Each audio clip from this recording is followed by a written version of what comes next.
বিমান বাহিনীর বহরে হেলিকপ্টার রয়েছে ৭৩টি। এর মধ্যে রাশিয়ার এমআই সিরিজের ৩৬টি হেলিকপ্টার আছে। সাথে যুক্তরাষ্ট্রে নির্মিত সেসনা বেলের বিভিন্ন মডেলের হেলিকপ্টার আছে ২৪টি। এর পাশাপাশি ফ্রান্স, ইতালি, চেকোস্লোভাকিয়া বা চেক রিপাবলিক থেকে কেনা কিছু প্রশিক্ষণ বিমান ও হেলিকপ্টারও ব্যবহার করে বাংলাদেশ।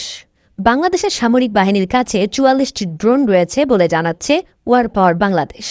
এর মধ্যে ৩৬টি স্লোভেনিয়ায় নির্মিত ব্রামর C4I। তুরস্কের তৈরি বায়ারাক্তার TB2 আছে ৬টি। ২০২৩ সালে এগুলো যুক্ত হয়। তবে ২০২২ সালে প্রথমবারের মতো সামরিক অস্ত্র বহনে ও হামলায় সক্ষম ড্রোন কেনার প্রক্রিয়া শুরু হয়।